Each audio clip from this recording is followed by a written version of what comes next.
તમારી ખુશી જ તમારી સૌથી મોટી જવાબદારી છે. તો નમસ્કાર મિત્રો, બહેનો, સખીઓ, જય Shri Krishna. Dream of housewife ચેનલમાં ફરી એકવાર તમારું ખૂબ ખૂબ હાર્દિક સ્વાગત છે. અને સૌથી પહેલાં તો ધન્યવાદ કે તમે મારો વિડીયો જોઈન કર્યો અને મારો વિડીયો જોઈ શકો છો એટલા માટે.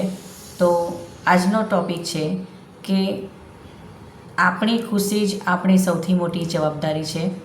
તો સૌથી પહેલાં તો શું તમે તમારી ખુશીનો આધાર કોઈ બીજા સાથે રાખો છો કે કોઈ બીજું તમને ખુશ કરી શકે તો જ તમે ખુશ થઈ શકો એવું છે? જો એવું જ હોય તો આજનો આ વિડીયો ફક્ત તમારા માટે છે. કારણ કે જો તમે વિચારો છો કે તમારા પતિ તમારી તારીફ કરશે, તમારી પ્રશંસા કરશે તો જ તમે ખુશ રહી શકો છો, કે તમારા બાળકો તમારી વાત સાંભળશે તો જ તમે ખુશ થશો, અથવા તો બહારના વ્યક્તિ કે ઘરના વ્યક્તિ તમારી ખૂબ ખૂબ પ્રશંસા કરે, તમારી સારી સારી વાતો કરે તો જ તમે ખુશ રહી શકો છો. જો એવું હોય તો પ્લીઝ આ વિડીયો જરૂરથી જોજો, કારણ કે આ વિડીયો ખાસ એ લોકો માટે છે જે બીજાના આધારે ખુશ રહે છે, બીજાને તારીફથી, બીજાના દ્વારા કહેવાયેલી પોતાની પ્રશંસાથી ખુશ રહી શકે છે. એ વ્યક્તિ માટે ખાસ આજનો આ વિડીયો છે. તો વિડીયો એન્ડ સુધી જરૂરથી જોજો, અંત સુધી જોજો. ખૂબ જ સારી શીખ જાણવા મળશે અને સારું તમને જાણવા મળશે. તમે તમારી ખુશી વિશે વિચારી શકશો, તમે ખુશ રહી શકશો. માટે આ વિડીયો જરૂરથી જોજો. તો સૌથી પહેલાં તો એ છે કે આપણે ખુશી ક્યાં શોધીએ છીએ? શું આપણી તારીફ કોઈ બીજા લોકો કરે તો જ આપણે ખુશ થઈ શકીએ છીએ કે આ બેન ખૂબ જ સારા છે, આ બેન સરસ મજાનું કામ કરે છે, પરિવાર સંભાળે છે, વગેરે વગેરે? તો આવી બધી વાતો સાંભળીએ તો જ આપણે ખુશ રહી શકીએ છીએ. અથવા તો એ જ લોકો જો આપણે ટીકા કરે, આપણી નિંદા કરે, આપણી ખરાબ વાતો કરે તો આપણે દુઃખી થઈ જઈએ છીએ.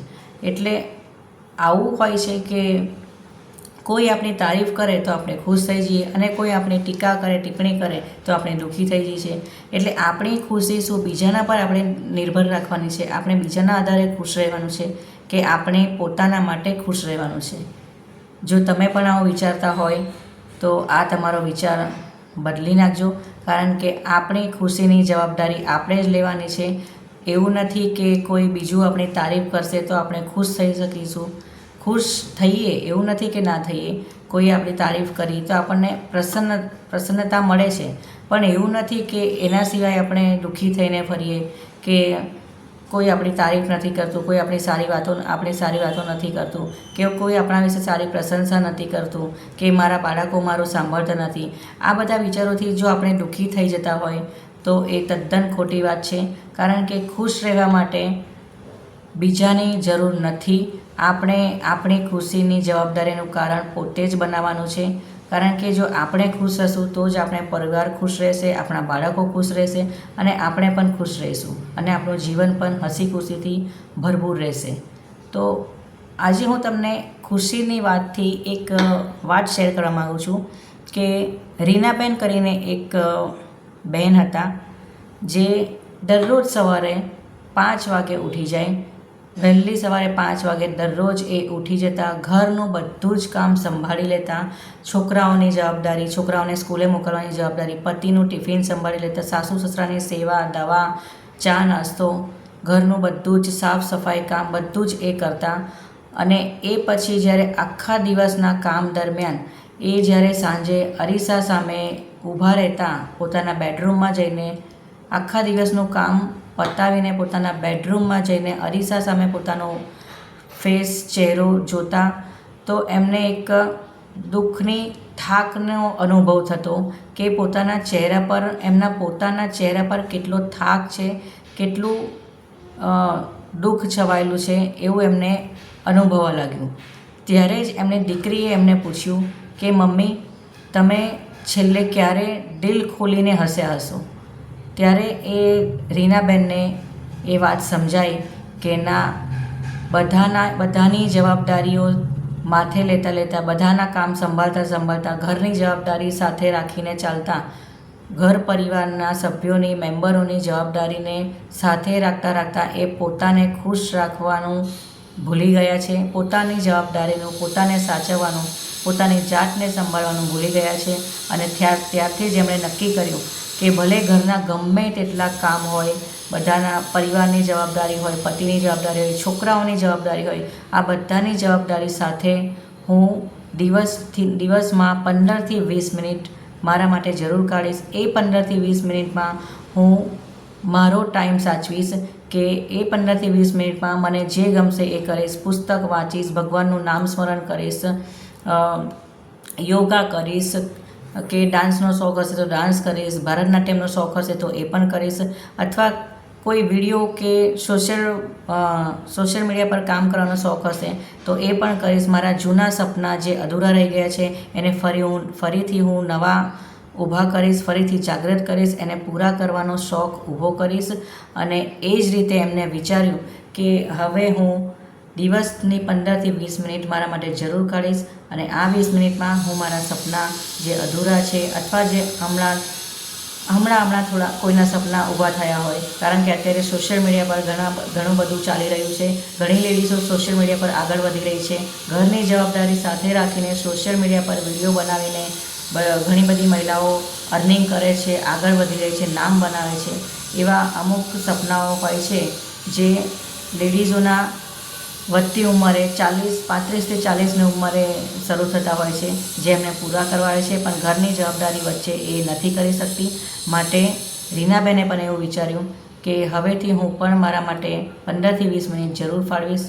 તો અંતમાં હું પણ તમારી સાથે એ જ વાત શેર કરીશ કે બહેનો, આપણે ઘરની જવાબદારી ઘણી બધી હોય છે. ઘરના સભ્યોને સંભાળવાના હોય છે, બાળકોને સંભાળવાના હોય છે, પતિઓને પણ સંભાળવાના હોય છે. દરેક કામની જવાબદારી હોય છે, વ્યવહારિકતામાં સમાજમાં રહેવાનું હોય છે. એ સાથે રાખીને આપણે જો આપણા માટે થોડો ટાઈમ નહીં કાઢી શકીએ તો આપણે આપણા માટે ક્યારેય નહીં જીવી શકીએ. અને આપણે આપણા માટે નહીં જીવી શકીએ તો આપણે દિલથી ખુશ પણ નહીં રહી શકીએ. તો માટે હું તમને એટલી જ વિનંતી કરીશ કે તમારી ખુશીનું કારણ શોધો કે તમારી ખુશી શેમાં છે, તમને શું કરવાથી ખુશી મળે છે, તમને કયું એવું કામ છે જે તમે કરો છો તેમાં તમે દિલથી ખુશ થઈ જાઓ છો, તમને ખુશ રહેવાનું ગમે છે, તો તમે એ વિચારો, એના પર આગળ વધો. કારણ કે દુનિયામાં ઘણી બધી લેડીઝ મહિલાઓ આગળ વધી રહી છે અને જો આપણે આ જ જવાબદારીઓમાં અટવાઈ રહીશું તો ક્યારેય આપણે ખુશ પણ નહીં રહી શકીએ અને આગળ પણ નહીં વધી શકીએ. તો અંતમાં હું તમને એટલું જ કહેવા માંગીશ કે જો તમારે પણ ખુશ રહેવું હોય તો મારી આ વાત જરૂરથી વિચાર કરજો.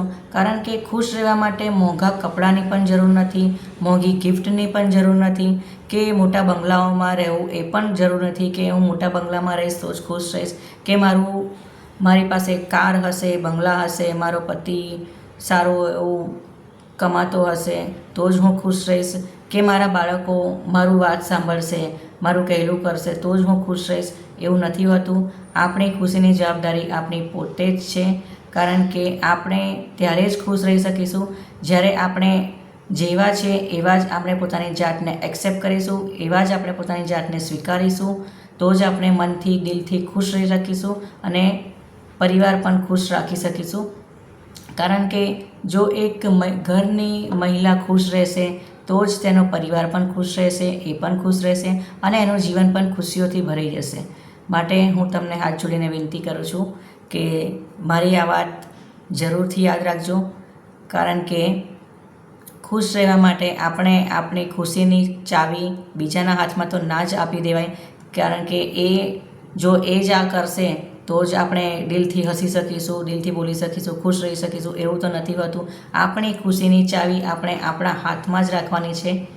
આપણે ક્યારે ખુશ રહેવું છે, ક્યારેય દુઃખી થવું છે એવું નથી હોતું. કારણ કે ખુશીઓની જવાબદારી આપણે જાતે જ ઉઠાવવાની છે. બીજા દ્વારા આપણે ખુશ નથી રહેવાનું. માટે અંતમાં હું તમને એટલું જ કહીશ કે જો તમને આ વિડીયો ગમ્યો હોય તો વિડીયોના કોમેન્ટમાં લખજો, એ જ લખજો કે હવેથી હું મારી ખુશીની જવાબદારી જરૂરથી ઉઠાવીશ. મારી ખુશીની જવાબદારી હું જાતે જ એક્સેપ્ટ કરીશ. હું જેવી છું એવી સર્વશ્રેષ્ઠ છું. એ વિચારથી હું હંમેશા ખુશ રહીશ અને બીજાના આધારે હું ખુશ રહીશ એવું નહીં રાખી શકું. તો વિડીયો ગમ્યો હોય તો લાઈક કરજો, કમેન્ટમાં લખજો કે આજથી 15-20 મિનિટ હું મારા માટે જરૂર ફાળવીશ અને એ 15-20 મિનિટમાં હું મને ગમતું કોઈ એવું કામ કરીશ જેનાથી હું ખુશ રહી શકું, મારો પરિવાર ખુશ રહી શકે અને મારું જીવન પણ ખુશીઓથી ભરેલું રહે.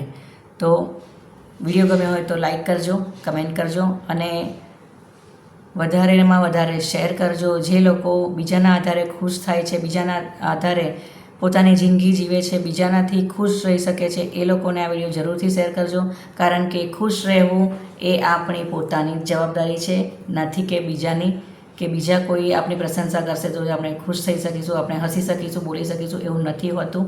તો મિત્રો, બહેનો અને સખીઓ, મારી આ વિડીયો તમને ગમ્યો હોય તો વિડીયોને લાઈક કરજો, કમેન્ટમાં લખજો કે હવેથી હું મારી ખુશી માટે જીવીશ, મારી ખુશીનું પહેલાં ધ્યાન રાખીશ અને સૌથી પહેલી વાત કે મારી જાતનું હું ધ્યાન મારી જાતે જ રાખીશ, મારી ખુશીનું ધ્યાન પણ હું મારી જાતે જ રાખીશ અને દિવસની 15-20 મિનિટ હું મારા માટે જરૂરથી ફાળવીશ, જેથી હું એમાં મારું મનગમતું કામ કરી શકું.